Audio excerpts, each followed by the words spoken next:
G'day, Groovers. Happy Anzac Day. Well, it's not really happy, is it? But hello on Anzac Day. We're having a Saturday afternoon baking session. I'd love anyone that's in the mood to do some baking this afternoon to join me over. G'day, Groovers. Oops, hang on. Happy Anzac Day. Well, Just not really happy, is it? Mute myself over on YouTube, but if anyone is in the mood for some baking, please feel free. I would absolutely love you to join me over on YouTube. I'm going to pop the YouTube channel link right now into Facebook land. And yes, if you would like to come over and pop up on panel while you're baking, whatever you're baking, doesn't have to be Anzacs. We're going to make Anzac biscuits. No tits out, Kim, over on Facebook. No tits out today. This is an Anzac Day baking show. Thank you for the love hearts and the likes over on Facebook. I've just noticed them. So, yes, I'm live on Facebook as usual. Well, not as usual, but again, I'm on live on Facebook, but primarily on YouTube. I've just popped the YouTube channel into Facebook comments. So if anyone would like to click on that link, you can come over to my YouTube channel. If anyone's baking and you're not too embarrassed about jumping up on no, okay, says Kim. That's what we do that in the episodes when we go live at night time. But yeah, if anyone is baking, hi, Will the Rocker, good to see you, mate. DeRosa, how you doing, Groover? Angela, hi, you're back. You were very early, an hour and a half early. I'm glad you have returned. Look at Will already saying hit the likes for Tori over on YouTube. So yeah, I am going to make Anzacs as close to the traditional way as possible, but there are a few issues, but we'll talk about them while I'm making my Anzac biscuits. But yeah, if you're in the mood for baking on this pretty average Saturday afternoon in Tassie, don't know what it's like wherever you guys are, but let me know. Feel free to jump up and show us what you're chatting or what you're cooking. I'll only be putting cooks up on the panel today because I think we'll keep this. It's nothing to do with you, Kim. I mean, if anyone's a naked chef and they're cooking biscuits or whatever, that's fine too. Will's going to bed soon. Well, I hope you get a good night's sleep, mate. But lovely to see you. And I've already made, because I'm a sucker for punishment. Hi, Hayley. How you doing over on Facebook land? Yeah, I've already made a batch of keto Anzacs and they're still warm. I've only just taken them out of the oven. I'll show you this one. It's the problem with healthy food. It always looks healthy, like texturally. These are keto-friendly Anzacs that I've just made. They just came out of the oven. The woman that wrote this recipe doesn't like crunchy Anzacs. She likes chewy ones. They're meant to sit for about 5 minutes, and they have. I probably could have kept these in a little bit longer, judging from they're not undercooked, but is that going to focus for you? Yeah, there you go. Moist, right? So this is a keto-friendly recipe for Anzacs, and what I'm going to do is taste these because I'm a big fan of eating, they call me Emerald. Well, g'day, Emerald.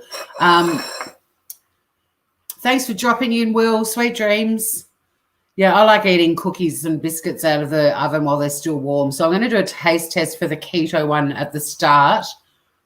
Then I'll get on with making as close to traditional as I can. There's a few disadvantages that the traditional recipe is going to have to tolerate, but considering they're going up against a keto biscuit, the keto biscuits are already disadvantageous by being keto, but I'm going to try these ones first. G'day, Aussie. Welcome, Groover. Okay.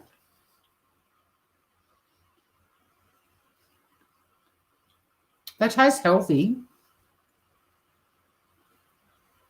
I don't always want a cookie to taste healthy, though, do you, or a biscuit? They don't really taste like Anzacs, and they're not very sweet. I'll run through the recipe for these little turds first, and then, yeah, I'll go on to making as close to traditional as I can with sort of some keto ingredients. These probably aren't going to be that hard to beat. They're not gross, but they don't taste like Anzacs at all. They just taste like healthy-ish biscuits. I mean, they're nice and moist. They just taste, yeah. These will probably go to my neighbours. Or I might freeze them, and one day if I'm desperate, I might find them in the freezer and go, oh, okay, they're sort of like a cookie, but they're not bad, but they're not very exciting. So I'll just run through what I did to make those. Basically, I did the dry ingredients first. So there was a cup of almond meal, a cup of desiccated coconut, and then I used this, it wasn't the other thing that went in.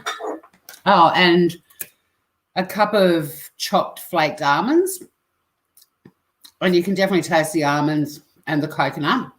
So that all got mixed together. Then in a little saucepan, I melted 50 grams of butter, a third of a cup of this is like a keto-friendly sweetener, monk fruit, and it is salted caramel flavored, which is interesting because they suggested using a plain stevia, but I'm actually using a monk fruit stevia sweetener for the traditional ones in place of sugar. So there was butter, there was this, and there was a teaspoon of vanilla essence, extract, not essence, like the real deal, the $21 bottle. So that all got melted on the pan, and it said to let it simmer for 4 to 7 minutes till it started to smell like caramel. Well, it already did because of the salted caramel flavored monk fruit sweetener. Then I got a teaspoon of baking powder and a teaspoon of water, mixed them together, got a little bit bubbly, popped it into the butter mix, and it got more bubbly, mixed that all together, then chucked that in, mixed it through all the dry ingredients, and then I chucked in 2 eggs and mixed it all up. And then it went in an oven at 150 degrees Celsius for about 15, 16 minutes, 15 I think it was, and then brought them out, and they're on the cooling rack, and they're meant to be left for 5 more minutes because biscuits and cookies do keep cooking once they come out of the oven. I only learned that recently. Don't look at them in the oven and wait till they look like how you want them to look. Take them out when they say to, because they will keep cooking. And that was it. Pretty average. So we'll have to see how the others go. Hey, Janelle. Janelle's got a glass of red happening. Nice. Hope your neighbours aren't watching. Oh, no, I'll deliver these too. I won't actually. I don't deliver keto. Don't get me wrong. The keto savoury food that I'm cooking and eating, I'm loving. I'm making a smoked, hot smoked salmon tart this afternoon, and you bake the crust first, and it's got sesame seeds through it. And I've got some bagel, like a packet of sesame seeds with seasoning through it that kind of is meant to be a bit like a bagel flavour. So I'm going to actually use that in the crust, and then I'm doing this amazing hot smoked salmon filling. But, yeah, the savoury food, I don't share it with many people because it's so good. I'm happy to eat that. But those cookies, yeah, not a fan. If anyone's cooking, let me know. I'd love to pop the link for you to join me, but I'm only letting people who are baking up today because I've got to focus. But it'd be fun to chat to someone else if they want to pop up and say good day while they're cooking as well. Back to, it was Friday night, and it was very memorable, Kim, over on Facebook. My gosh, that was the most memorable live I've ever done. If anyone wants to rewatch my Friday night live on this channel later on today, wait for Kim's entrance. It was memorable. Haley says, be honest, you're not impressed. I'm not impressed. You're right. I'm not with the keto one. So, yeah, I'm now going to make – I looked at a few different Anzac recipes. I was going to do the one out of the CWA cookbook, the Country Women's Association, and then I realised my ingredients are sort of slightly wonky anyway. But like I said, you know, the keto ones are slightly disadvantaged by the fact that they're keto desserts and things so far. I haven't made many, but they're generally nowhere near as good as the real thing. I mean, if you're going to make something sweet, you want it to be sweet and naughty. But I don't have things in my house like caster sugar, which you need for the proper recipe. I did buy golden syrup. I bought, when I thought we were all going to go into lockdown forever, I did buy, even though they're not keto, I love oats. And I was thinking, well, if we end up getting locked down, I might as well have a bag of oats in the house because I love porridge and that would be a great way to eat breakfast. But unfortunately, I noticed that they're the instant oats. And when you're making Anzacs, you shouldn't use the instant, you should use rolled. So that's going to be a disadvantage. And I'm also going to be using a natural sweetener rather than caster sugar. And also flour. I haven't decided yet whether I'm going to use coconut flour or spelt flour because I've only got healthy flours. I haven't got, you know, your highly processed white flour, which we need as well. So place your bets in chat or say which flour we should be going with, either some spelt, which is a bit finer than coconut. It's not as gritty, and I do use this in pancakes and stuff like that. So it's quite a nice flour. Or I've got some organic coconut flour. But, yeah, let me know which one you think I should use. So with the recipes, I mean, my favourite Anzac recipe, which isn't traditional Anzacs. I love Yotam Ottolenghi. He's my favourite chef in the world. And he came to Australia years ago and discovered the joy of Anzac biscuits. And then he, I think it's page 52 because I looked it up earlier. He kind of did his own version of them. And they're more honey, oat and raisin cookies. And they are so good, so good. But I don't have quite a few of the ingredients that go in these, so we're not making that. So I just grabbed at my local shop. They do lots of recipe stuff, but yeah, they had Anzac Biscuits on their weekly brochure, and there's a recipe on the back. So we're going to make these ones with some slightly wonky ingredients. I'll see if anyone on Facebook's got an opinion about what flour I should use. No. It's very quiet on this Saturday afternoon. I thought I'd be overwhelmed with keen and enthusiastic baking friends. I've got so many friends who bake. I didn't promote this very well, but anywho, I'll start. People might pop in, and yeah, like I said, if anyone would like to join in, if you are at Beacon at home, you're more than welcome to. I'd love to. And you don't have to be making Anzacs. You could be cooking whatever you want. My friend Laura might pop in. She's going to be making some keto crackers, and I said to her, if you feel like popping up on the live, please do, and we can chat about that. Angela, I love coconut, my personal choice though. Yeah, I do like, people complain about coconut flour, but I've made some amazing stuff with it. I think you've just got to be a bit more mindful of it, I guess, than the highly processed flours. And I've got to make sure the ratio, I think with coconut flour, I've got to adjust the ratio, whereas spelt flour, I think, it's a match to the white processed flours. That will be the only thing if we go the coconut road. Speaking of coconut, I've got so much desiccated coconut in my teeth at the moment. Just give me a sec. I need to get a bit of water.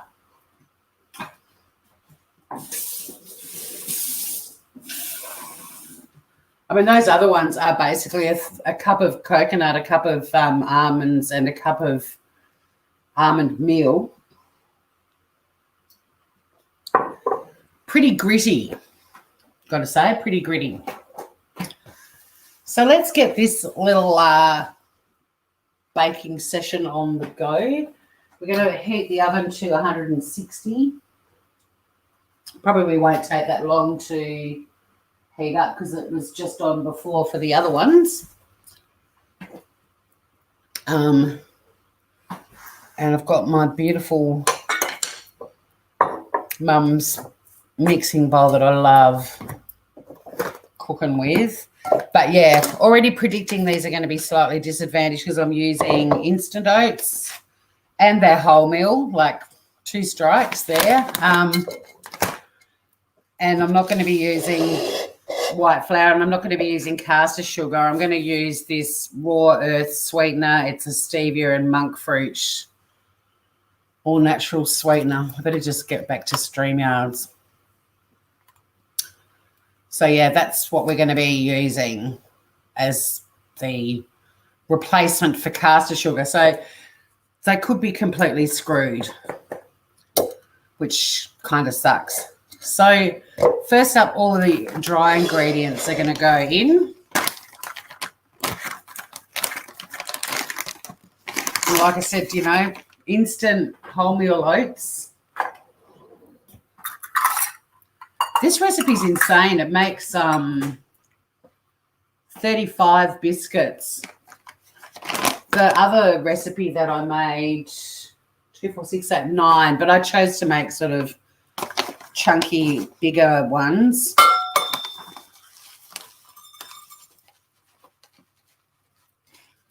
But yeah, just the fact that these aren't even the right oats makes me sad because I love oats so much, and I shouldn't be eating this. This is not keto at all, but hey, it's Anzac Day. Lest we forget. And lest we forget how I used to eat and the oats and stuff that I love. So 2 cups of preferably rolled oats, not instant wholemeal ones. Now the flour. I'm a bit torn. Oh, Janelle, you've got ingredients. Do you want me to wait? Do you want to jump up and cook with me, or you want to just cook and chat and drink wine? Reg, g'day. How are you doing, gorgeous? Are you doing any baking? Are you doing some Saturday afternoon baking? Because you do a lot of cooking. If you want to, I'm just popping my YouTube link in Facebook land again. If you want to pop over, Reg, and jump up again if you're baking, feel free to. I'm trying to get some bakers to join me. I'll wait and see what Janelle does. But, yeah, I'm a bit torn. I don't know about the coconut flour or the spelt. Let me just have a look. I need a cup of flour, but I might see I just remember ages ago the ratio of coconut flour to plain flour is different. I mean, I've been cooking so many. Yep, so every cup of all-purpose flour, you only need 1/4 to 1/3 a cup of coconut flour. Okay. I'll get the third measurer out if we decide to go coconut way. I'm just wondering, let me look at the spelt flour ratio, because I think if I think these are kind of going to be screwed anyway.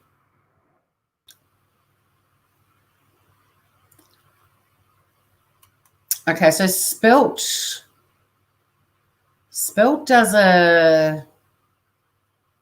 does best in a 50-50 or less ratio when you're looking for a firmer base, like with bread.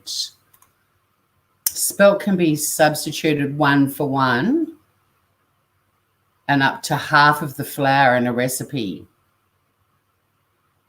Damn it, we're doomed. Either way, I definitely can't use the same ratio, but I think I'd rather go 1/2 cup of spelt flour than 1/3 of a cup of coconut. I think the more flour, the better, personally. Hey, Claire Bear, how you doing? Your kitchen's a mess, Janelle. Fair enough. You can just chatter while you're baking as well if you like. Yeah, look, my flour preference is coconut flour, Ange, but I'm going to go with spelt only because I can put a little bit more in. And like I said, these poor Anzacs are already going to be slightly compromised because I don't have the right oats and I'm using a natural sweetener, not caster sugar, but I did buy golden syrup. So hopefully that will drown out everything else. Not really, the other ones are not great. I think when it comes to keto, don't get me wrong, there's quite a few keto recipes that I want to try that are sort of desserty ones. But I think when it comes to keto, you just accept that unless you can find some keto sweets like keto chocolates or something like that, generally speaking, your love of the dessert is over, and the cookies and the biscuits and all that sort of stuff. So we're going with half a cup of spelt flour. Hey, Serenity B, how you doing? Welcome. We're just hanging out and doing a bit of cooking in the shitty kitty kitchen. So that's that. Now we're going to go on to the sweetener. We need to, well, it says 2/3 of a cup of caster sugar, but again, I'm pretty sure there's a different ratio.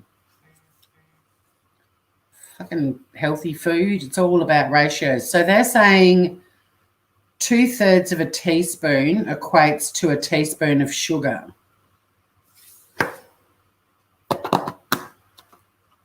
What was that? 2/3 of a cup of caster sugar. Well, let's just go half a cup of this shit. I've just taken the ratio down a little bit. This is why I'm not a great baker, because I don't stick to recipes. Well, I do, but I don't have all the ingredients. So half a cup of this stevia and monk fruit, all natural sweetener. Looking good, gorgeous. Looking good, gorgeous. Thanks, Serenity B. So are you. You have a keto cheesecake I'll send you. Oh, cool. I think there's a keto cheesecake recipe on the Diet Doctor website too, but whether or not it's I wrote to them and they said they are more than happy for me to cook their recipes, provided it's their free stuff. They do actually have a heap of free recipes. You don't have to subscribe to access all of them. But maybe we could do a cheesecake bake-off. I don't normally bake, but, you know, this being at home and having time to kill, it's become a bit of fun. So we're just going to mix up these. Oh, now, Shida Brick, their recipe is missing the desiccated coconut. They haven't put that in there. How much did I put in the other recipe? A cup, I think, from memory. So I might go a cup of desiccated coconut, because the recipe says put the oats, flour, sugar, and coconut in a bowl and mix to combine, but they've left the coconut off. But I'm going to go for a cup of oats. I mean, of desiccated coconut. Oh, shit, I don't have a lot of desiccated coconut left. I've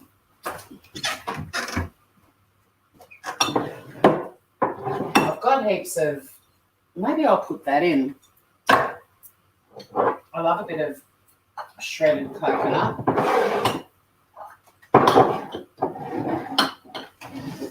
And I'm pretty sure... Oh, hang on, I've got some bits, same gear. We're going to go coconut... Oh, hang on. Did I just see more coconut?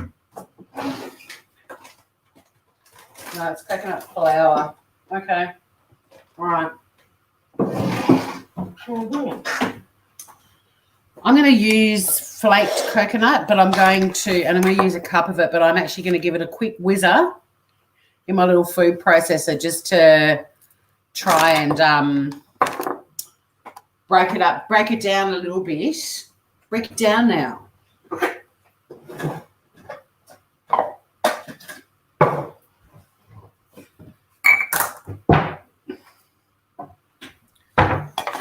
I have got some desiccated coconut left, so you've used a cup too, Janelle. Okay. Lucky guess by Tor then. So I'll use up the last of that desiccated coconut.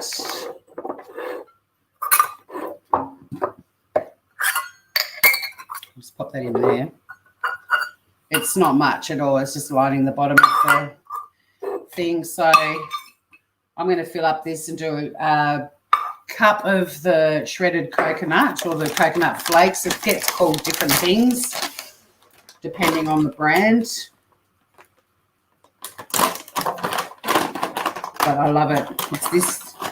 It's this stuff. So good.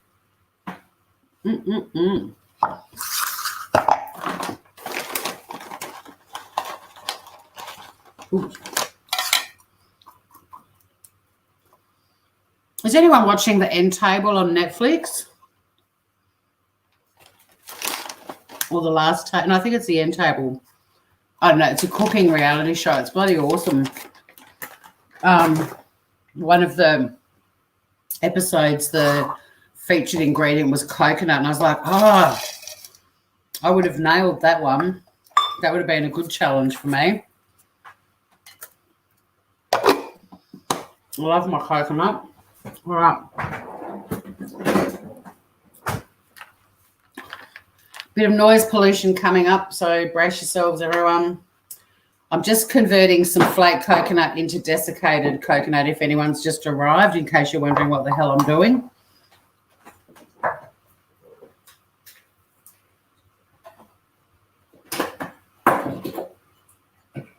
Who else was up at the crack of dawn for the dawn service?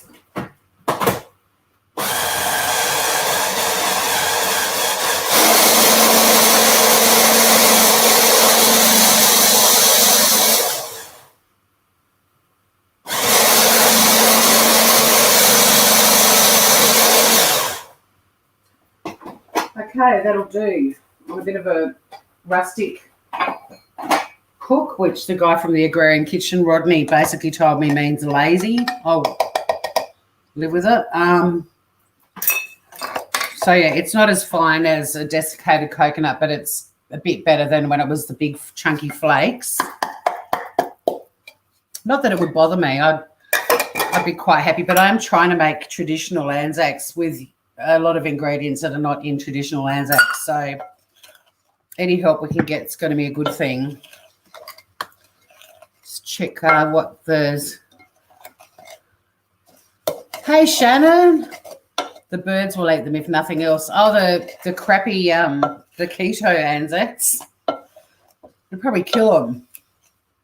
There'll probably be something in there that they're not meant to eat. Like I said, I mean, there's quite a few things I could do with them. One thing I could do is just freeze them, and then down the track when I make the cheesecake, I could just use them as my biscuits for the base. You know, I can probably incorporate them into something else and they'll be fine. That might be what I do actually, is I'll use them as a base for a cheesecake, because I think that'd be nice. And the cheesecake, I can sweeten the cheese filling up a bit more. I don't like a sweet base for a cheesecake. I like it not to be savoury, but not sweet. I like the filling to be sweet. So now we're mixing all our dry ingredients together.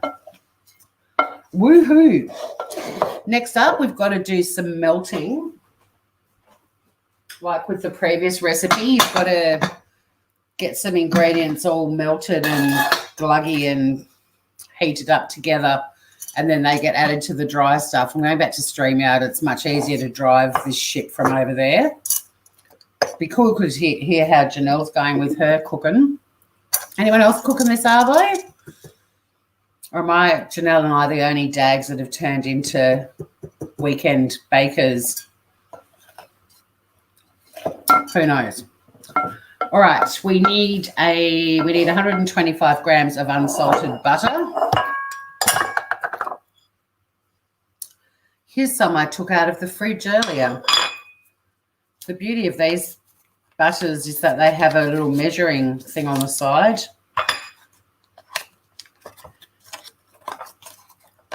So it's pretty easy to get your 125 grams, but you can always, if you want, use a scale. It's entirely up to you. But what you do is, if you don't know, have this the handy little trick, but your butter wrapper has the scale along there. And once you've opened it, you just fold it over next to the butter, and it's in 50 and 25 gram increments. And so you just go to where it's 125 and it doesn't look right. I'm curious. I'm about to possibly debunk the measuring thing on the Western Star butter. I'm actually a Duck River girl, but do you think I could get any unsalted Duck River butter? No. Yeah, 106. I knew it wasn't quite right. It just didn't look quite right. Janelle. That would work from memory use an almond meal base. Well, there you go. You're doing the boiling water and bicarb. I can come over, but I have a teenager watching a movie in the background. No, don't disturb the teenager watching a movie in the background because she probably wouldn't get a strike if there's a TV. It's up to you, Janelle. Totally up to you. If you want, I can pop the link in. But I do just want bakers joining me today so we can all focus on cooking. We don't need to be distracted by non-cooking chat. So that's exactly 125 grams of butter on my scale. It says minus 400 now because I was putting my thumb on there. Oh, shit, that goes into the saucepan, not straight into the dry ingredients. And where's Janelle up to? She's doing the boiling water and the bicarb. Okay. See, it's interesting. I did, I'm going bicarb with this recipe, but the last one I did baking powder and 1 teaspoon of baking powder with a teaspoon of water. It bubbled up. I wasn't expecting that from baking powder. Bicarb soda, absolutely. And then when I put it into the melted butter sugar combo, the salted caramel monk fruit, it was bubble, toil and trouble. It was crazy.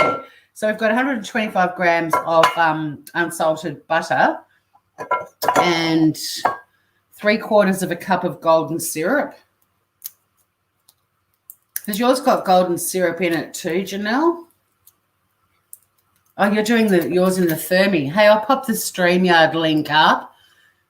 If anyone else takes it and they pop up and I can see they're not in their kitchen baking, I'm sorry, but you're going to be booted out of backstage. This is serious shit. We're baking for the Anzacs. And if you're making toast, that doesn't count. Does this have one of those stupid seals? No, it doesn't. So we need 3/4 of a cup for that. Christ. A bit of muscle power required here. In fact, bugger that. I'm taking the cap off.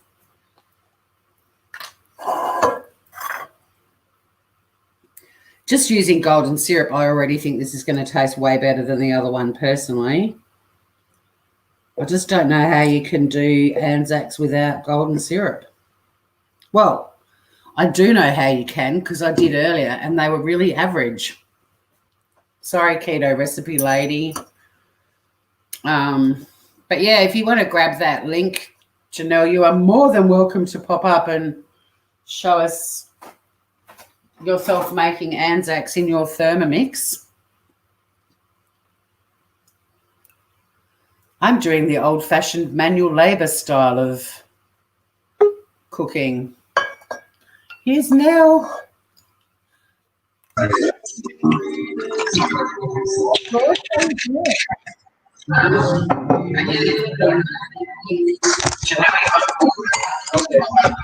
is a bit of background noise with the TV. It's a bit loud.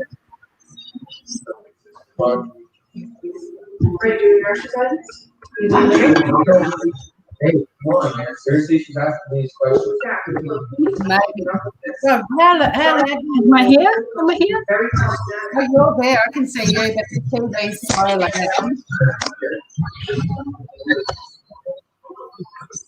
Tell her to put their Bluetooth headphones on. Nah. Not gonna have. It's pretty loud, but we'll have a go.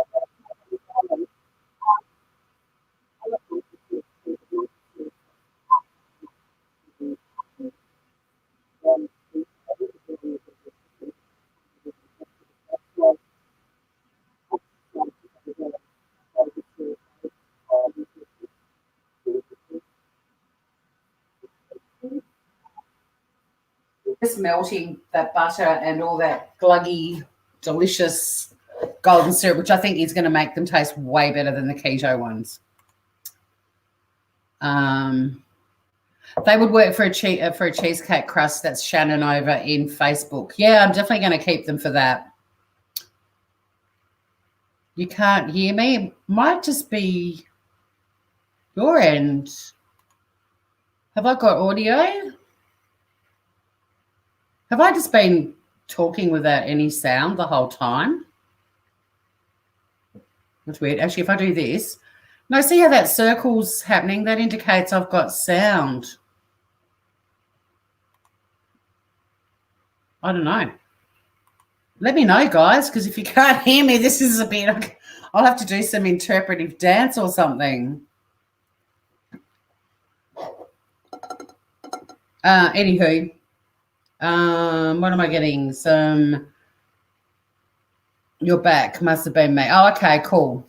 So I'm going to get a teaspoon of bicarb soda ready. Because we're going to be doing a little bit of bicarb soda and hot water. I did boil the kettle just before. I was going to make a cup of tea when I finished to sit down and have a cuppa.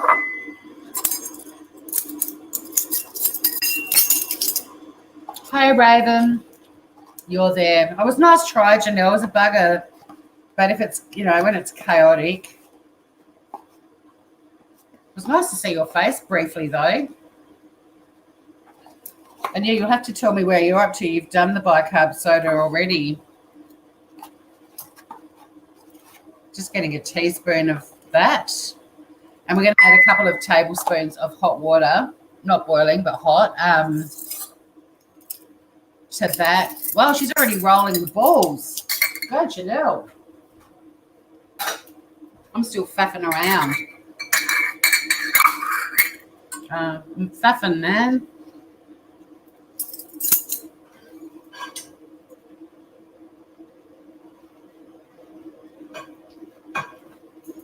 Just going to crank that up a bit and get that butter melting. I could have chopped it up. A little handy tip if you need to melt butter.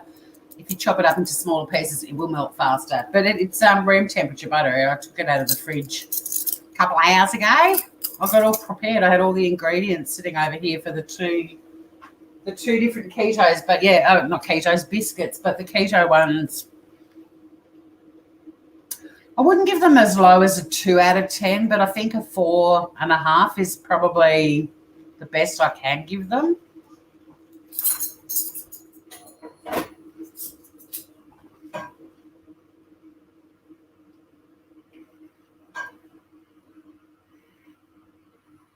Just breaking up the butter a little bit.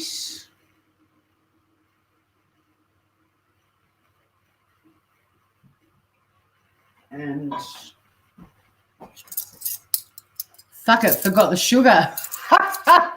So what happens there? Do you pop it all back into the Thermomix now with the sugar and remix it?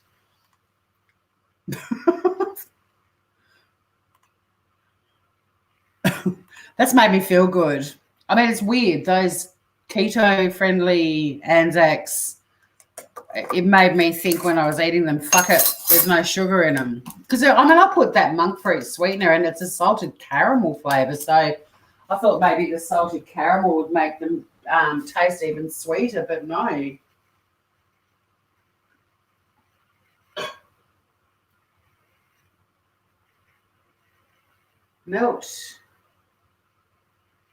Melt, you crazy mofo. Now, if this is going to froth up like it did with the keto Anzac biscuits, I'm not going to hold it up to the camera and show you it frothing because I've got a beautiful laptop that I love dearly below and I don't really want that on there. So I don't want my laptop destroyed. Add icing. That would be disgusting. So, yep, Janelle's now putting all of her beautifully rolled biscuits back into the Thermomix to mix in the sugar. It's a race against the clock. So when the butter mixture is completely melted. Now, this is interesting, this recipe. The previous one, I had to let it all simmer for 5 to 7 minutes till I could smell caramel, which was stupid because the monk fruit sweetener I use is salted caramel flavour. So it smelled like caramel. It actually smelled more like caramel when I first put it in the pot than after I'd simmered it for 4 to 7 minutes. But this one doesn't require any simmering. Just got to get it melted. And we're nearly there.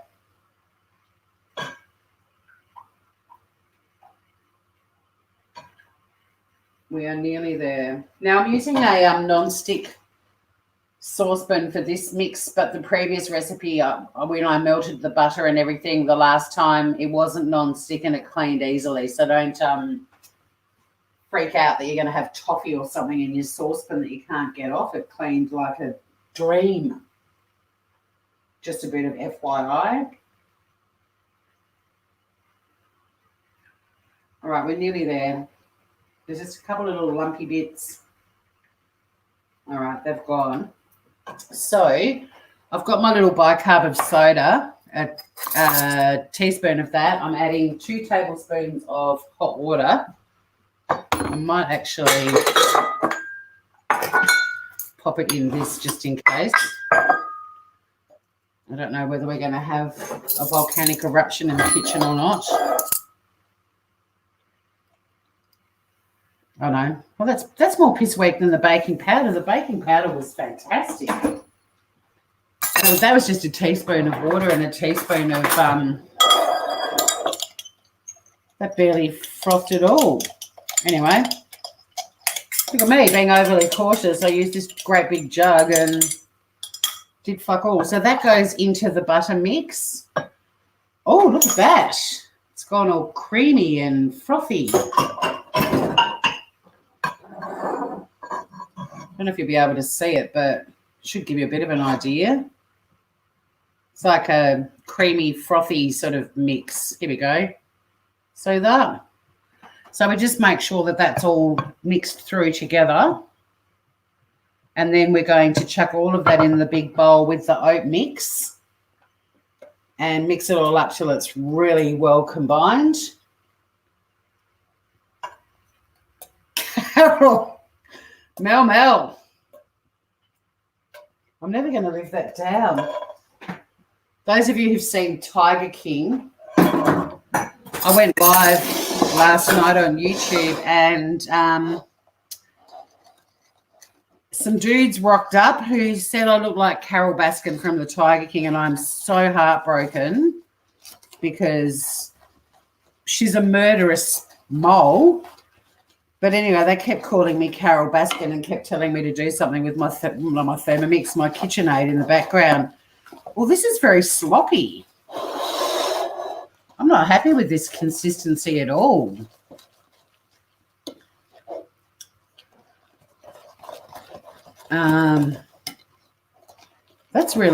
That's like crazy sloppy. They're not even gonna jokes. No, it's all right, Dales. I'm with you. I was just filling everyone in on the story. But yeah, I couldn't believe it. Of all the people that they would say I look like Carol Baskin, I'm going to add more flour because it's not thick enough. Like if I put that on a baking tray right now, it's just going to end up being one gigantic Anzac biscuit. So I only used half a cup of spelt, but I'm going to add some more until I get more of a biscuit consistency because, yeah, that's even with my amateur limited baking knowledge, I can talk savoury till the cows come home, but baking's not my thing. But even with my limited knowledge, I know that's not right. Crazy.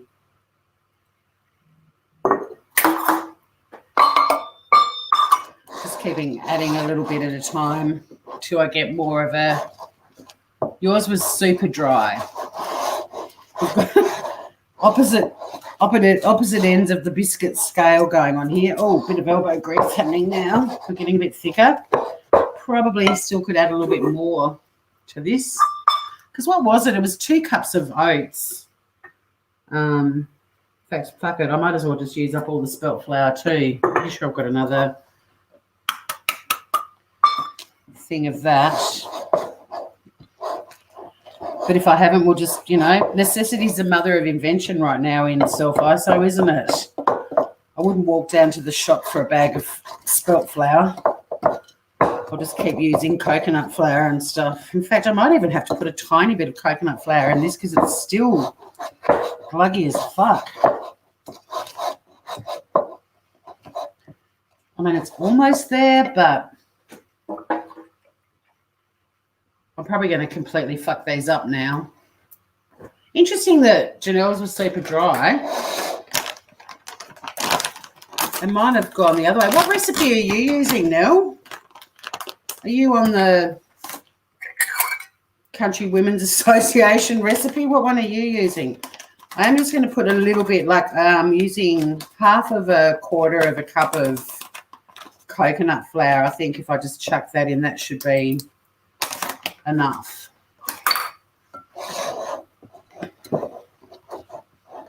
I just want it thick enough that they can hold shape. I don't want them to end up turning into one giant biscuit. The other thing is with the keto ones, they don't spread much. So when I put them on the baking tray, you could pretty much just form the shape of them, and they're all fairly sort of consistent. But you could pretty much make that shape, and they stayed that shape when they baked. But with this recipe, they will spread. So you do need to leave some space. Apparently this recipe makes 35 pretty small ones. I know I'm not going to be able to put all the mixture onto the baking tray, but that's all right. I can always do a second batch, or I can use the baking tray for the other ones. All right, smells bloody good. Taste. Let's taste. Yours taste dry? Or are you telling me to taste?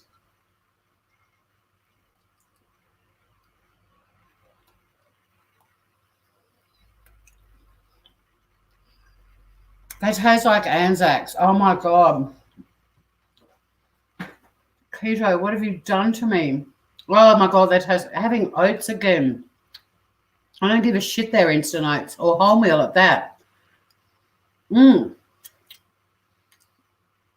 Bugger baking them. I'm just going to sit here and... No, I'm kidding. So yours was a cup of flour, a cup of oats, a cup of coconut, 125 grams of butter. See, I had 2 cups of oats, a cup of flour. Well, I've ended up putting probably 1.5 cups of flour, 2/3 a cup of caster sugar, but I used that stevia and monk fruit, 3/4 of a cup of golden syrup, 125 grams of unsalted butter, a teaspoon of bicarb, 2 tablespoons of hot water. And don't forget, although the recipe talked about the coconut, there wasn't any mention of it in the ingredient list, so I added a cup of coconut. Right, so it's time to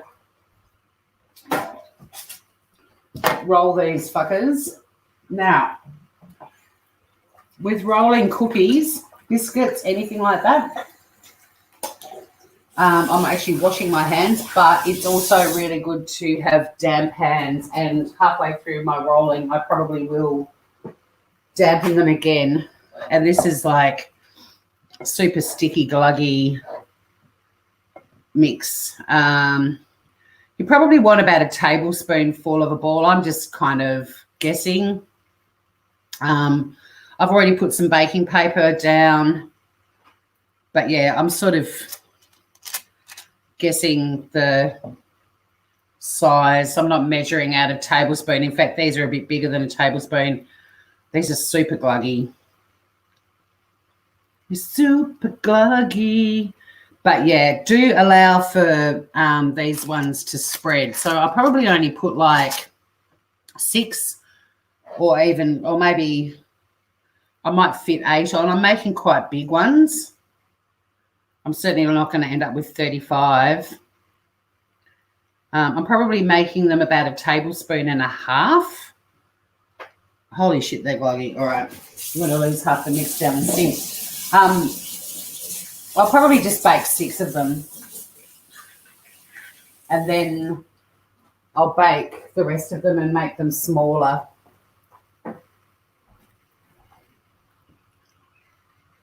Two tablespoons of golden syrup. Ow. So much easier to roll them with wet hands, but it's just whether you can keep your hands wet enough to do more than a couple at a time. And I don't want to keep washing mixture down the sink because this shit tastes amazing. I've got a whole new respect for wholemeal instant oats. All right. So I've got 6, roughly the same size on my baking tray. There's a heap of mixture left. I will make some more a little bit later, but just for the purpose of this cooking in captivity, we'll just bake the 6 that we've got, but that'll just give you an idea. So they're probably more like 2 tablespoons of mixture or a tablespoon and a half in each blob, but we're going to pop them in the oven. And we are going to cook them for how long? 8 to 10 minutes. And they say or until deep golden, but in my experience, if you bake cookies till they're deep golden, when you take them out of the oven and leave them to sit for another 5 minutes, they keep cooking and they end up being burnt or too crunchy. So I'm just going to set the timer for, what was it, 8 to 10 minutes. I'm going to set it for 8 minutes because I'll start chatting and forget. And I'll have a look at them then. I'm going to make a cup of tea to have with them. Bit of mixture on the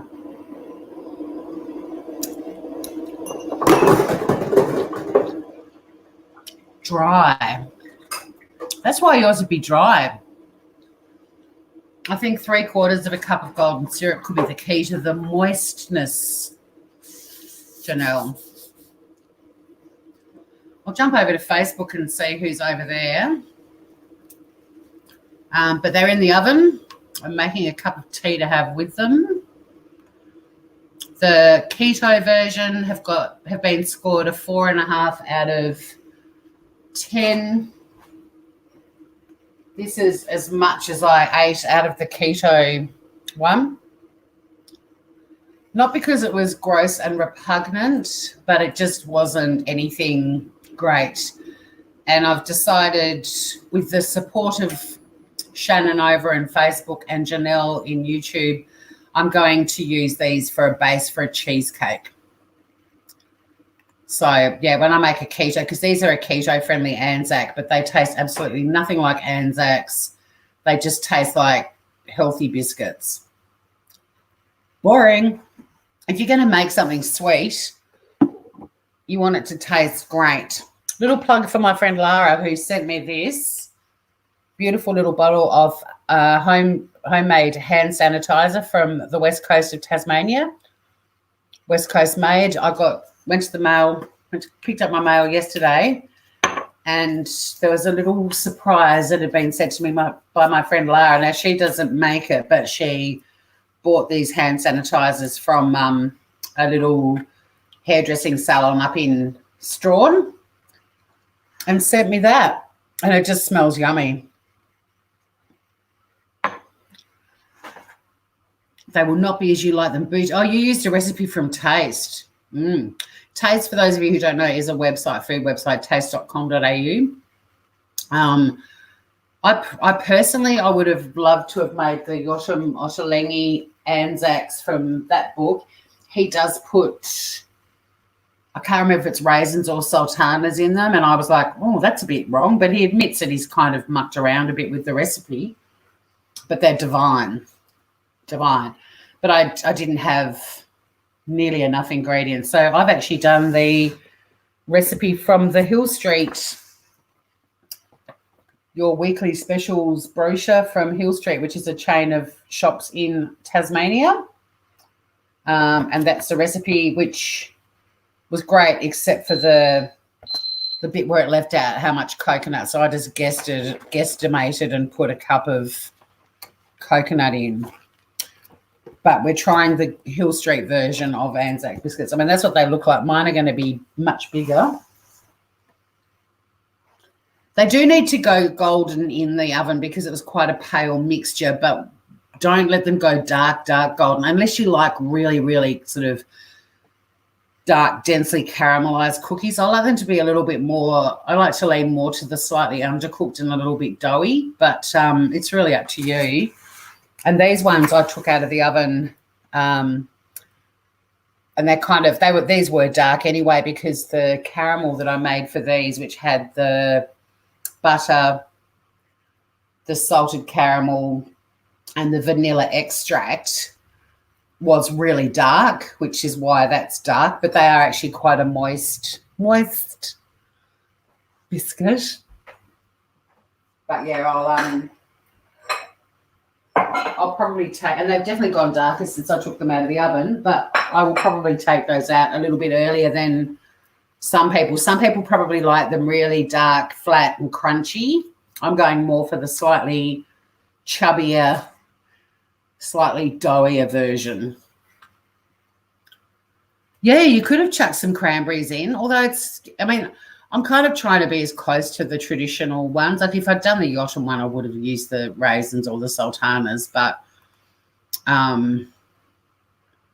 so Jane made hers. Thanks, Jane. Jane made some this morning. I was like, bugger, you could have come and baked with us, but hers looked incredible. And she said hers were crunchy and chewy goodness. Yeah, good work. And Shannon, who's in the States, she said they're called oatmeal cookies. They kind of are. That's pretty much what they are. But they're an Australian tradition on Anzac Day. Do you have golden syrup in the States? Or is that a uniquely Australian product? I wouldn't know. I don't remember golden syrup in the States. I remember shitloads of maple syrup, but could this be the secret? It's Australia's CSR, Australia's premium sugar. But yeah, golden syrup is the key for the Anzacs. And down the track, when I bust out a keto again, I'm going to make golden syrup dumplings with the rest of that bottle. We were chatting about golden syrup dumplings on YouTube last night, and I'm pretty sure I might have dreamed about them a little bit during the night. But yeah, cranberries would have been nice. I prefer to put cranberries and white chocolate into muffins back in the day. We're just cooking. All right, I might make my cup of tea. I think I just boiled the kettle.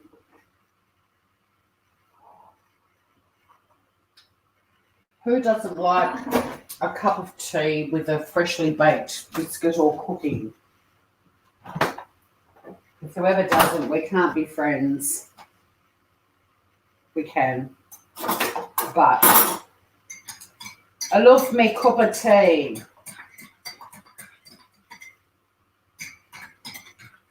I was hoping we'd have some more Saturday bakers join us, but I hope everyone's having a lovely Saturday. I've got to write a job application tomorrow, so today is do all the other stuff on the weekend that you get done. Like there will be some cleaning going on a bit later and all that sort of stuff. But for now, it's bake ahoy.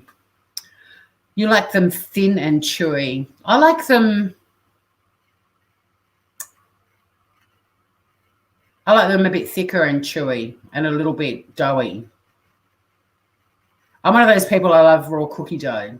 Like I've got a recipe for keto-friendly raw cookie dough. I haven't made it yet, but you basically make a cookie dough that doesn't have eggs in it and you roll it up into little balls. You put chopped chips through it and you eat it raw. I'm one of those people. I used to eat, I don't now, but I used to eat cookie dough ice cream, Ben & Jerry's. Unbelievably good shit. I'm one of those peeps. So yeah, that bowl of uncooked mix, even though that one hasn't got egg in it, the keto ones had 2 eggs in it. But yeah,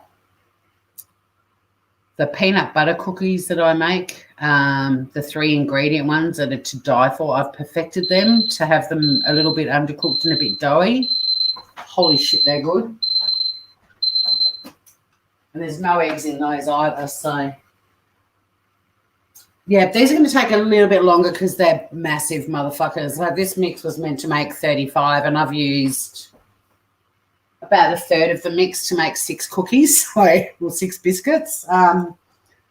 Every time I say biscuit, I'm half expecting Biscuit the cat to go, but she hasn't. Oh, that's because she's out in her hammock. Bloody lush cat hangs out in a daybed all day down at the beach. So thin and chewy. Be good to see how yours go. Mine are chunky and strong. They're big. We're kind of looking at this sort of size, and they're not thin, but they are going to take a fair bit longer to cook because of the gigantic size of them. So I'm going to put them another 5 minutes, I reckon. In the meantime, I might roll out some smaller ones. I'm just reusing the baking tray from the other ones I made. Like, why not? I'll make some slightly smaller ones and I'll whack them in. Oh, the mixture's firmed up a little bit more now too. It's not quite as gluggy as when it was still a bit warm from the heated up butter and goodness, golden syrup goodness. So yeah, I'm making a smaller batch. These ones hopefully will flatten and thin and go a bit more traditional, but I did go a bit crazy with the other ones. But that's part of the fun of cooking, isn't it? Oh, wicked. I'd love you to come back. Hang on, I'll just wash my hands and I'll pop the link in for you in case it's disappeared back up through chat. So copy that. Here's the link again now. There you go, gorgeous. Yeah, the mixture's easier to roll now. That's interesting. Sometimes with baking, I've noticed with cookies and things, they say to, let it sit for a little while. It's definitely much easier to handle than when the mixture was still warm. Oh, here's now. I've just got to wash my hands again. I forgot that I had to actually add her to the stream. 1 second, gorgeous. Okay. Here she is. Hello. Yeah. Oh, you need to mute your YouTube. You need was that the TV still on? No. Is your YouTube, have you got YouTube open as well? Yeah, that's it. Hang on. Yeah. I'll just shut it down. Or just mute it, whatever's Better? easy. Yeah. That was what was wrong before. I wasn't the Is that TV. Yeah. Yep. It's good to go. They're hot. Well, they did. You have a cup of tea? So you've got a glass of wine. So how long did yours cook for? Said 12 minutes. Right. They don't look, yeah.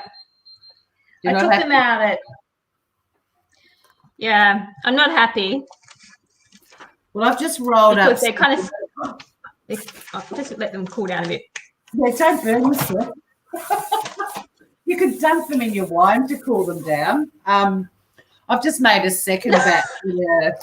More like This is something like that. What's that? Pork belly. Pork belly. Right. I'm allergic to pork. So that looks amazing. But yeah, I've just done another batch of smaller ones. So, because the ones that are in the oven at the moment are huge. So they're like 2 tablespoons worth, but this is more like a tablespoon. So I'm popping, and there's still a heap of mixture left. Like my recipe said 35. What was the quantity for yours? I've got 2, 4, 6, 8, 10, 12, 14, 16, 17, and about that left. Okay, so what's the third? It wasn't very dry. It's really dry. Look. See that? How Yeah, dry it is? I yeah. don't like it. No, you didn't add anything to it to make it more liquidy. I didn't. I decided to let it go, but no, they're not my Anzacs. How oh, I think I might take these out. These are way too big, I think, but oh geez, these don't look anything like Anzacs. Oh, these look like check these Squish out. them down. Did you squish them down? They're nice and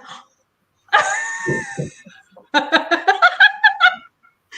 look worse than mine. Worse. Yeah. Huge. No, look at this. Look how crumbly that is.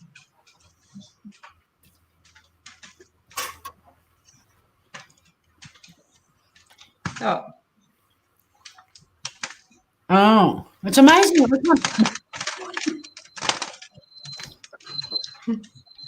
I can't believe you actually managed to even get them into a biscuit. Tastes good though. Tray. Oh, you froze. You're frozen. That's awesome. But they taste really good. Yeah, that's the thing. And they taste yummy when they're still warm too, even if they look a bit weird.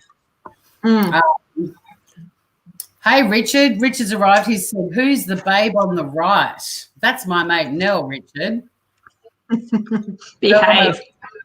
Yeah, behave. Behave. Mel's got her grandson, Arlo, with her, so there'd be absolute chaos happening in her house. Mel thinks you made muesli, Janelle. Oh, she's frozen again. She's got the worst. You've got the worst reception at your place, babe. Mate, Bonnet Hill. Mm-hmm. No NBN, and I've even got it on 4G. I'm down at Dodgers Ferry and I've got NBN 5G, amazing, reliable. I know. It's crazy, but my neighbours have NBN. And my driveway is too long. So I had to put the Telstra cable from the street to my house to connect it all up. Her facial expressions when she freezes. I know. Yours is amazing. You keep freezing, but it's like in the most perfect moments. Every time you freeze, you're doing something funny. It's great. And Mel thinks you've made muesli, not Anzac biscuits. Yeah, that's what I've made. I should just crumble it up. Hey, I'll crumble this up for our next cooking. The what do you call it? The cheesecake. Yeah. Yeah. I'm going to use. No, I won't. No, I won't. I've got teenagers in the house, so I'll eat this shit. Yeah, but you said it's shit. I'm going to use the keto ones for cheesecake base. Now, look, I'll show you my Anzacs now, my giant ones. Since I flattened them. Actually, they look good. And they smell amazing, and they are still cooking, so they're getting really dark around the edges. Mm. I know they're big, but they look hell better than the keto ones. They're good. I'll take them off the tray. They need to keep cooling down on a baking tray. But, yeah, the keto ones, I think they're just going to become a base for a cheesecake because that would work. It's a lime cheesecake that I have the recipe for. Oh, yum. Mm. Yeah, let's have a cheesecake bake off. I'm going to try mine. I'm going to cut one of these in. I like it when it's still hot. I don't know if these are going to be crunchy, though. They might be a bit too chunky. But I can already tell they're nicer than the other ones. There's nothing quite like a hot biscuit straight out of the oven, is there?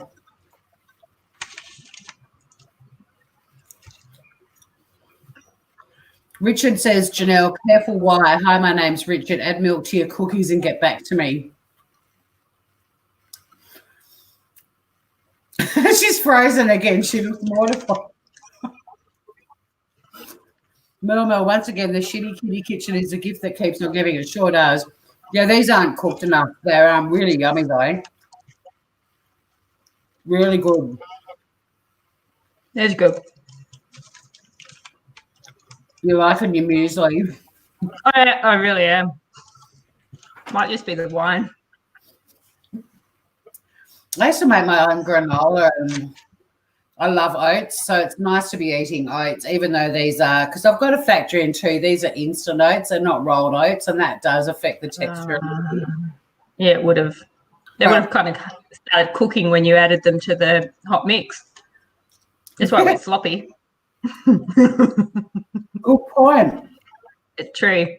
I rescued them though. These are divine. I make granola for the boys. Yum. Yeah, but I eat it through the day. It's not good. It's a great way to use up all the seeds and things in your pantry though, when everything's been sitting in packets or jars for a little bit too long. It's a great way to use them all up. And the smell, like even my house just smells incredible now. It didn't smell great. Didn't smell bad when the other ones were cooking, but these ones smell amazing. But the smell of granola cooking in the house. I know. Yeah, these are well, I have to thank you for getting me to cook these, because I had to drag the ingredients from the back of the cupboard, and I found I actually had 5 bottles of Japanese rice wine. Stop buying it. 5 bottles. 5 bottles. Richard, the slow-mo eating of cookies, hot babes. Richard, I think you're being nice and including me in that, even though Nell's 20 years younger than me and smoking hot, even though she's had 20. 38. I'm 43. I'm 43 soon. Oh, you're 10 years younger than me. Richard wants to know if they're too moist. No, mine weren't too moist. They were perfect. And I think when they've she said moist. I think when they've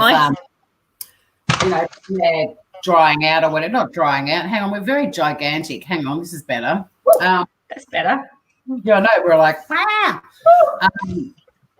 hang on, you can see the rest of my dirty house. Hang on.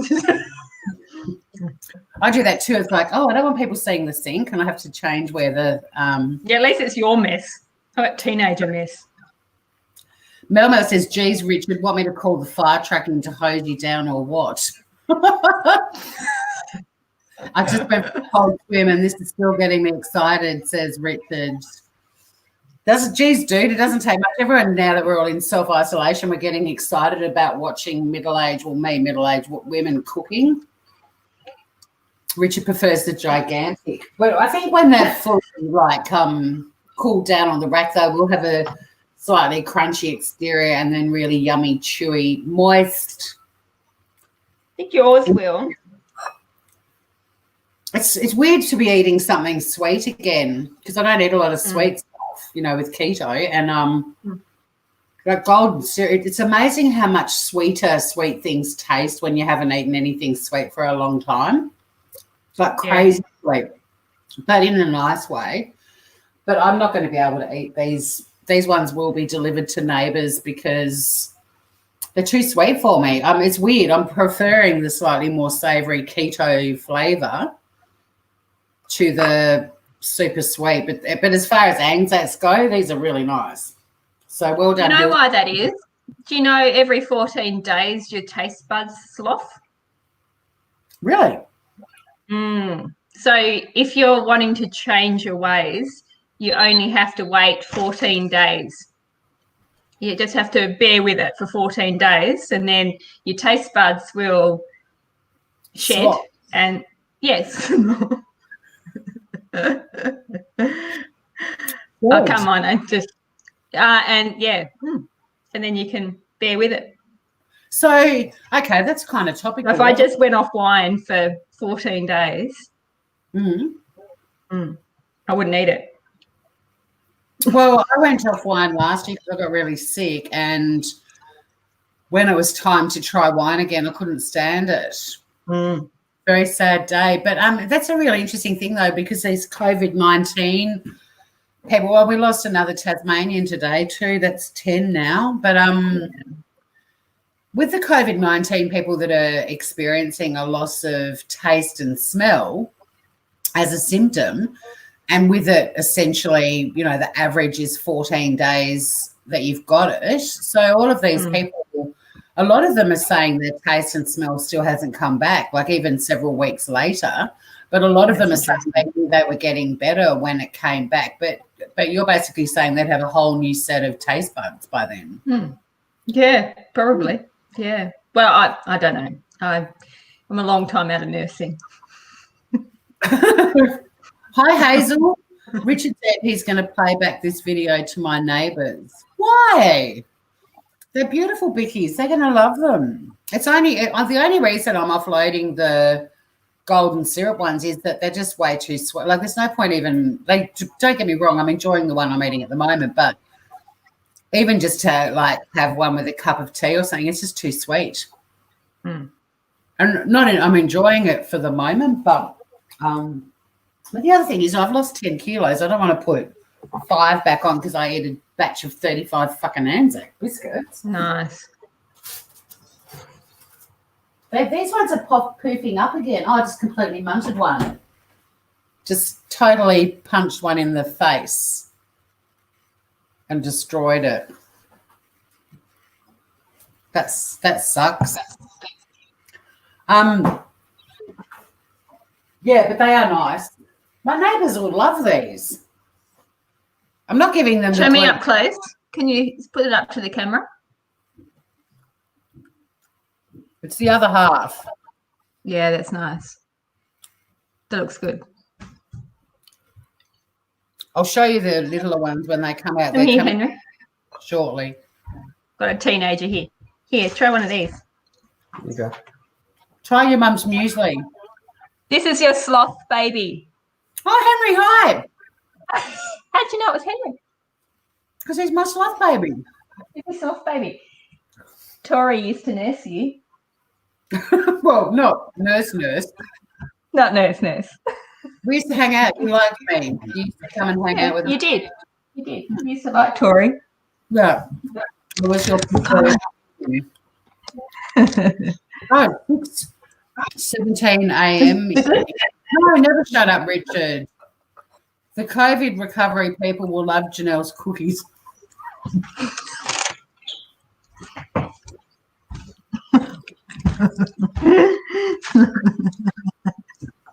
Imagine that you finally recover from COVID-19 and on your way to the hospital. Here, have some muesli shaped into balls. Have a cookie. Oh, see, they've come out puffy as well. It's just the way they come out. So I'm just going to get a fork. They will flatten. So if you let them go, they'll flatten. Oh, okay, because you told me to flatten my other ones. I did, but I just remembered that as they cool, they flatten. If you've done them properly. If you haven't made muesli.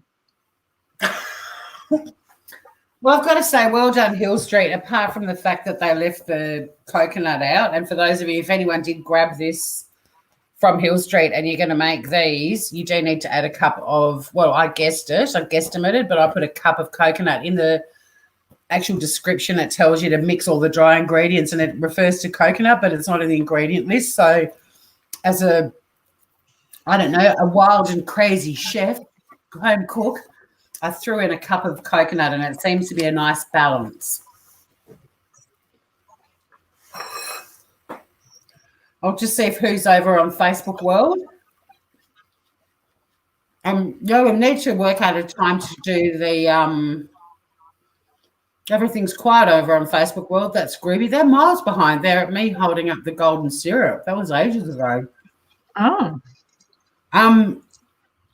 Yeah, we need to work out a cheesecake bake-off. Although cheesecake, doesn't it have to like go in the fridge or the freezer for overnight?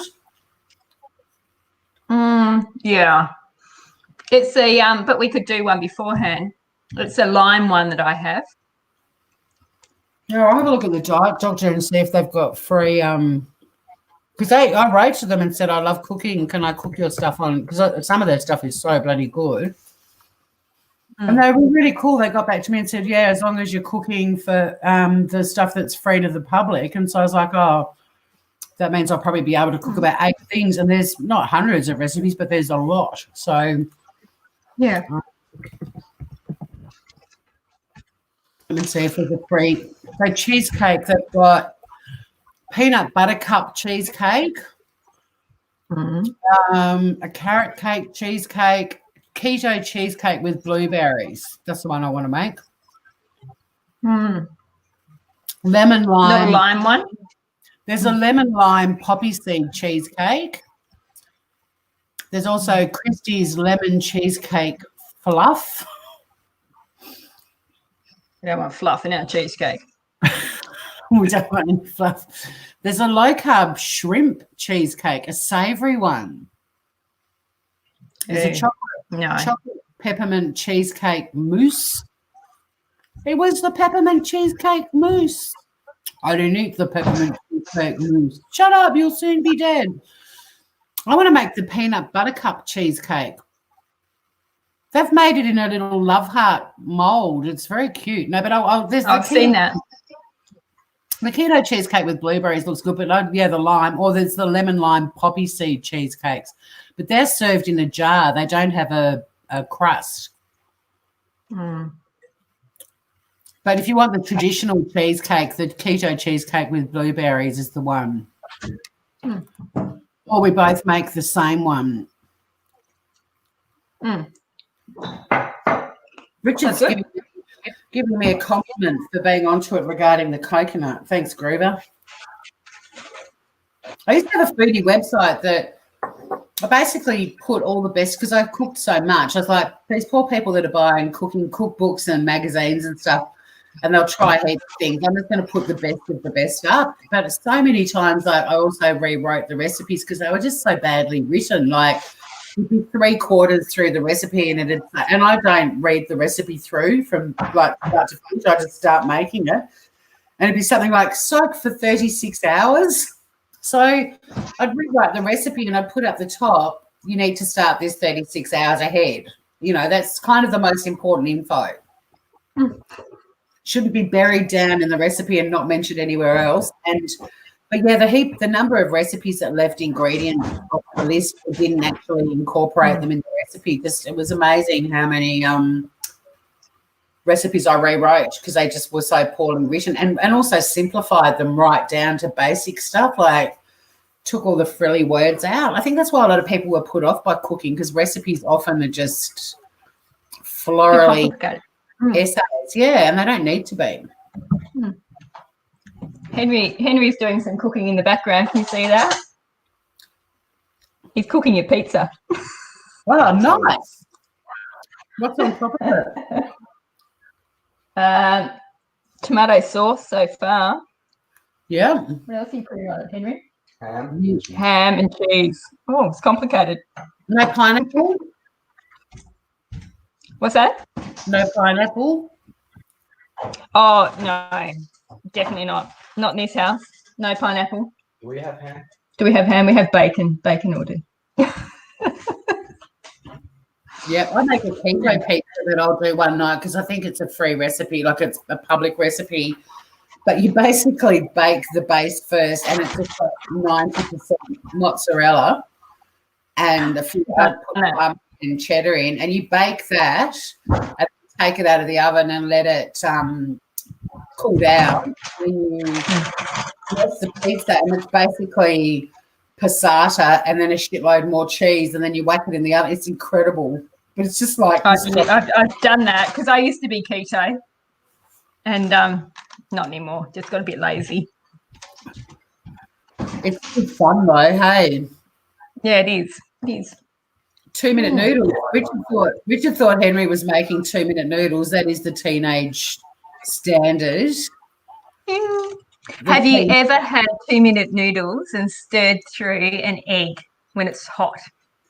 Someone else told me to do that recently, and I've never done that, and I can't believe it because I basically ate. Well, back at uni, they were 3-minute noodles. But that was a staple. But I like to just cook them and drain them, and then put grated cheese on top. That was my prefer. And then I used to have those Rivita 9-grain biscuits with butter. That was how I like to eat it. But someone else told me to do it through. Yeah. Is it amazing? It is good. And when I was at uni, I used to then stir through some frozen veggies. Yeah. So that was my staple. Yeah, I used to. A lot of peas went in. I found like things like frozen broccoli and stuff weren't heated up enough. Well, you had to actually cook it in the pot with it. You couldn't just chuck it through at the end. Yeah. But yeah, a lot of frozen peas went in.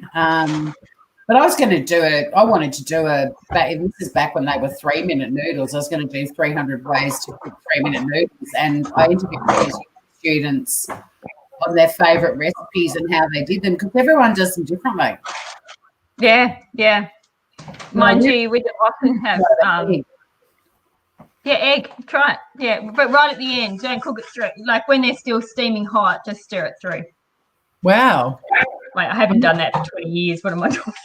I'm not meant to eat. Hey, Anne-Marie's Life at Home. I'm not meant to eat noodles though. Maybe when I have another keto bloat, I will go. I'm going to, once I've got rid of the last 8 kilos, I'm going to go to low carb. So I will be able to start having some carbs again. Like I knew when I started keto, it's like there is no way I'm never going to eat potato ever again. That's just ridiculous. I live in Tasman. Will you have a roast sweet potato? Yeah, but I'm not allowed to have sweet potato at the moment either. No. But I did do a chicken roast on Easter Sunday, and I did do some pink eyes. And they were amazing. But, you know, I mean, I can't be totally over the top religious with it. If you're going to do roast chicken and not do roast potatoes, you might as well not do the chicken. That's not living. No. And I didn't do 300 pink eyes or anything. I just did I had like 6 of them. They were tiny. But it was such a treat. And I had them over 3 days as well. I ate roast chicken for 3 days, but it was delicious. Because that's another thing I love about keto is like grab yourself a ready-made barbecue chicken. Like every diet I've ever done in my life, don't you eat barbecue chicken, especially not the skin and not the wings. Not the fat. Keto, like eat the skin and the wings and chuck the rest out. Yeah, that's it. They're not. But are you boiling up your roast chicken and making stock afterwards? I did do that, yes. I did make a lovely stock, and I've got 3 cups in like individual things, and I've also got I always get like old ice makers. My fridge makes its own ice, but get those ice trays. So I've done 2 trays of bouillon as well. I did that yesterday and then made cauliflower soup with it. Yum. Amazing. Did you put like cauliflower soup with like cinnamon and yeah, I did. But and I also put that in the stock as well. The stock was incredible. I made I did that as a base of the stock. I did Rotham's vegetarian stock with a big fat chicken carcass in the middle of it. Love it. So it had a lot of Middle Eastern flavours and had fenugreek and cumin and again just the smell in the house. Yum. But it's amazing if you find a butcher that does chicken feet. To put that in, you get the best jelly out of that. Yeah, which is the bit I don't like. I don't like the aspic. Like I peel back the aspic on Maggie Beer's pâtés. I don't eat it. Oh, do you? Yeah. No, I only stir it. I do stir it through, I have to say. I heat it and stir it through. I wouldn't eat it off the top. Yeah, as long as but you know, even when you have a roast chicken sitting on a plate and after it's been in the fridge, it gets the jelly around it. Yeah. Richard obviously doesn't know about the fabulous Tasmanian pink eyes. I'm not stoned to do that. They are a type of potato, and they're called that because they've got little purple dots on them, but they're called pink eyes. But they're actually purple, the dots, usually. And you've got to eat them really small. Yeah, and the best way to do them is just boil them up and then whack them in a pot with some butter and some mint, some cracked pepper, some salt. Yeah. Duck River. Got to be Duck River. I mean, that's the other thing with my Anzacs. I do have Duck River in the fridge, but not unsalted. I had to jump over to Western Star. That was the only brand down the road that had the unsalted butter for the Anzacs. These haven't flattened significantly. Oh, have they? They should have.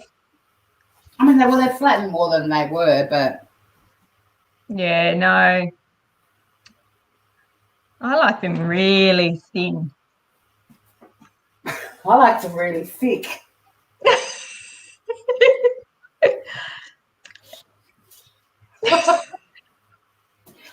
You're disgusting. Henry just said that's what she said. Yeah, exactly. I was waiting for you to say that, actually.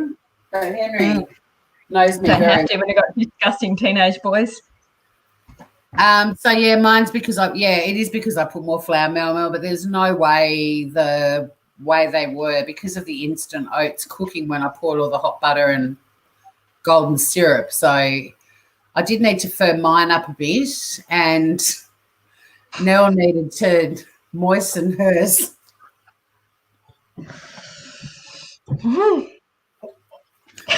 Disgusting. Let's eat my muesli.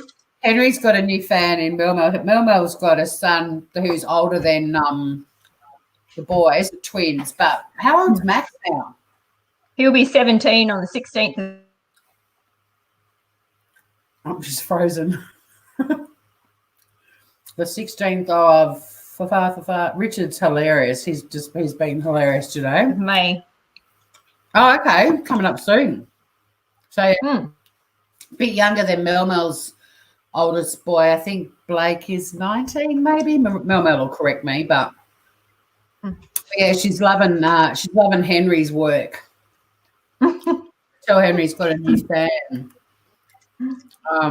He's my chef in the family. His twin brother won't cook. Yeah, so does he cook for everyone? He would. He's pretty good. Yeah. See, another reason why we've, our mutual love of food and cooking is how Henry and I. Jack was never interested in me. And that is Jack's personality. Not interested in anything? No, just people. He wants to be a vet. Yeah, and work with animals. I don't blame him. Animals are better than people. All right, so Blake is 20, so I was close. Tay's 25. How old is he? Josh is 11. And Mel, who's a grandmother, is the same age as you, Nell. Mel and Nell. I might be a grandmother, I don't know.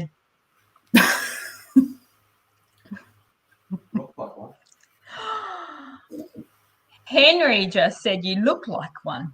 Oh, Henry, don't you speak to your brother like that. He's not having any more of my biscuits. No. And your pizza sounds terrible, Henry. Sounds disgusting, doesn't it? Tomato sauce. Not even a nice tomato sauce. I'm talking about tomato sauce out of a bottle. No, that's bad. Yeah, shocking. Disgusting. But they were also... When a margarita pizza's made properly, which is pretty much just cheese with the tomato base, as long as the passata's got heaps of flavour, that's a great pizza. Oh, but yeah. Tomato sauce is disgusting. Sugar. Richard Mel meant Nell, and, yeah, she's 43 as well, and she's a grandmother. She's got 2 grandkids. So, yeah. Crazy. Cray. Well, this has been fun. What do you give I give my keto Anzacs a 4.5 out of 10. See, that one looks really good. Yeah, no, they're tasty. They're really tasty. They're just a bit crumbly. Needed more moisture. What do you give them? They're better. What are you going to give yours out of 10? I'll give them a 7. All right. Well, these are the ones, Well, they look nice. the traditionals. I'm giving these a 9. They look nice. They're not as Goat good as Hill Street. they're not as good as my mum's or my grandma's, but I reckon because I had to add the extra flour, like Mel was also saying, they're a bit more cakey than cookie, but if they've been made with rolled oats, I reckon they'd be dead bang, like spot on. So yeah, that's the reason they lost the point, but they're really nice. Nice.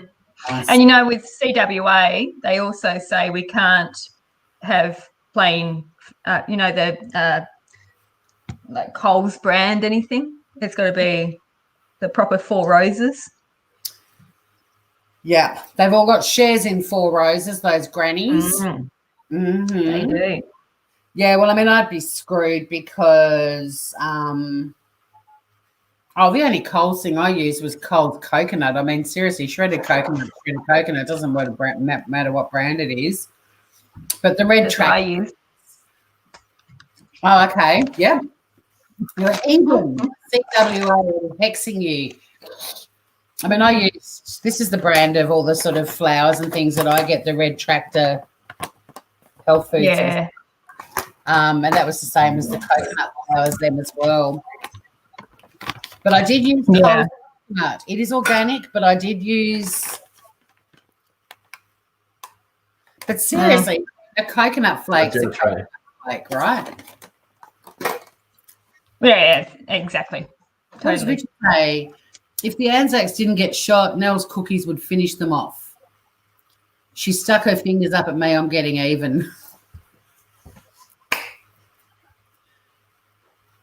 I thought he was going to actually say, I was going to say that the CWA, I don't think they get the call to call the shots when it comes to what goes in an Anzac biscuit. I think the Anzacs get to call the shots. And if they don't mind you using Coles oats, then it's fine by me.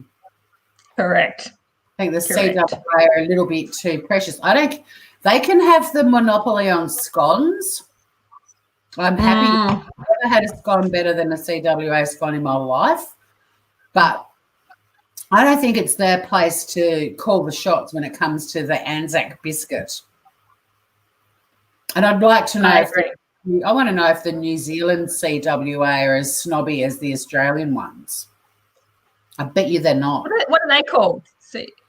Country Women's Association. Yeah. I think, yeah, it's an Australian, is it? it's the CWN. Oh, dear God. I think CWAs are worldwide. I'm sure I was in America. I came across CWAs. Oh, they would be. They're powerful. They are bloody powerful, and they're like I said, they've got shares in 4 Roses. I've seen the ads with the 3 grannies crapping on about the Sunday bake and always use 4 Roses. Yeah. Unbelievable. Although I did get given a CWA cookbook for my 40th birthday with a beautiful caption saying, "Now that I'm a lady, I need to know how to make stuff." But it's a CWA from Victoria. I'm curious to see what their Anzac's recipe's like. So just tell me if it's just got really noisy here.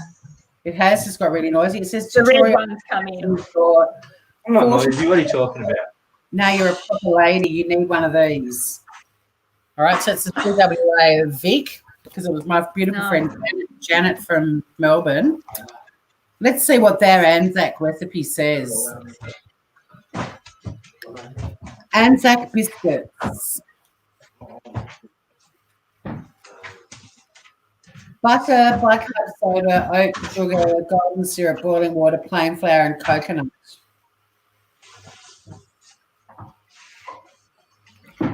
No mention of 4 Roses only. And then the other one is Marjorie Bly.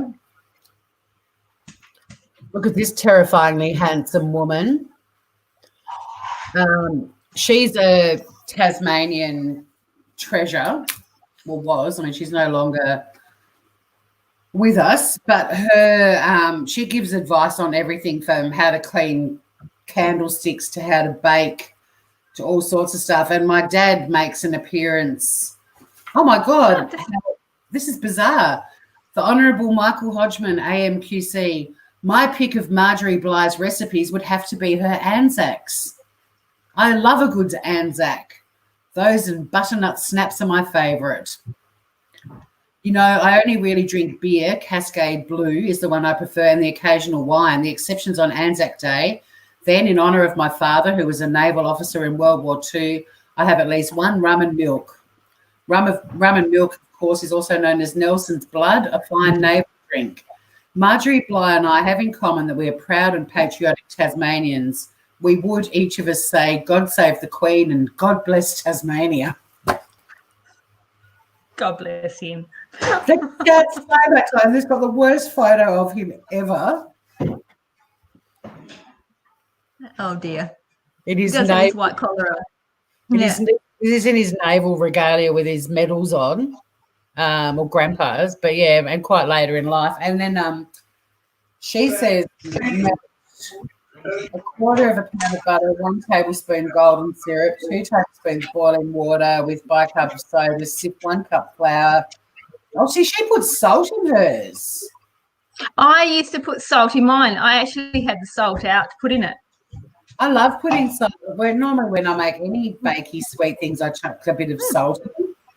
And she's also got 1 cup of coconut sugar and rolled oats mixed into a stiff dough. Yours was crumbly, moist. Not crumbly. Add a few drops of vanilla. Put into the lumps on the greased tray. Cook until pale brown. Leave on the tray for a minute before lifting off. That's Marjorie Bligh. Does she have a photo of her actual cookie? No. Well, not her actual. Margaret Fulton's on the next page raving about Marjorie Bligh's caramel pudding. So these books are great. Like, honestly, I could do a 3-hour comedy show on this chick. She's hilarious. And the fact that Dad features in it. That's cool. Very cool. But, you know, tips on everything. Like how to get rid of mice. If you can find the hole, you put steel wool in it because they can't chew through steel wool and they won't come back into your house. I had a mouse come through my laundry window the other night and it was trying to chew underneath my laundry door. So I thought it was thirsty and it was annoying me. It was 2 o'clock in the morning, so I got up and gave it a glass of water and it stopped.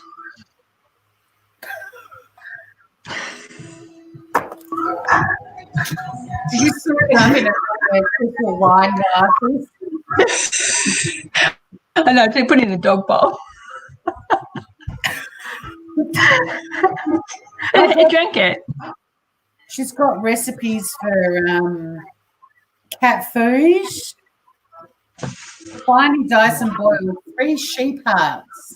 Haven't bought a sheep heart recently, have you? Have I? No. I used to. I used to feed I used to feed Walter. Sorry. Used to feed Walter offal. But I fed him a lamb's kidney and he cocked his leg on it. Well, that's one way of saying that's disgusting. Don't make me eat that shit ever again. That's right. But bless Marjorie. I don't know when Marjorie died, but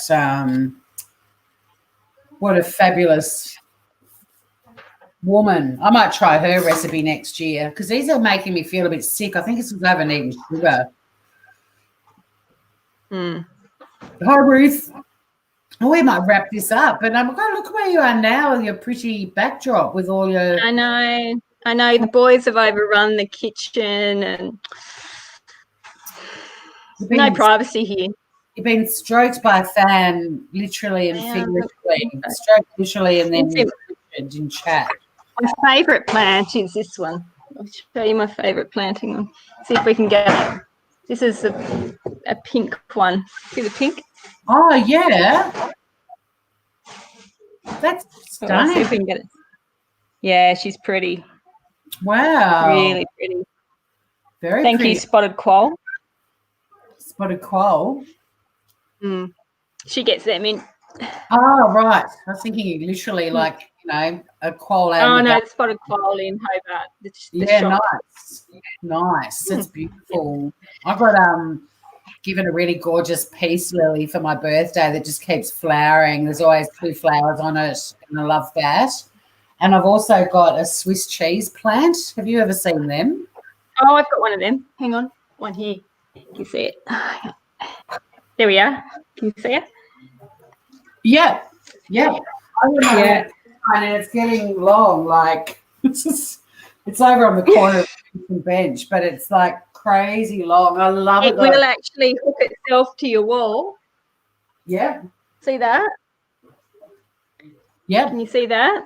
Yeah. It's actually hooked itself to my wall. Oh, I've just swapped it, but it's got little legs on it. It'll hook itself. If I just put it down on the floor, it'll just hook itself up and away we It go. will hook itself up there. Yeah. Ah, fantastic. But it will actually take your paint off, so make sure you're okay with that. Right, I'm okay with that because I've already got like several plants hanging in macrame, and I didn't want to do any more of that, and it's just getting so big, and I couldn't work out where to put it. But yeah, it'll go itself. Wow, do you cut yours back a lot? Because mine's crazy. Like it's got 2 tendrils, and one of them's over a metre long, and the other one's close to a metre. Oh, cool. But because they're indoor, like it could take over my whole house. Because the other one I've got is the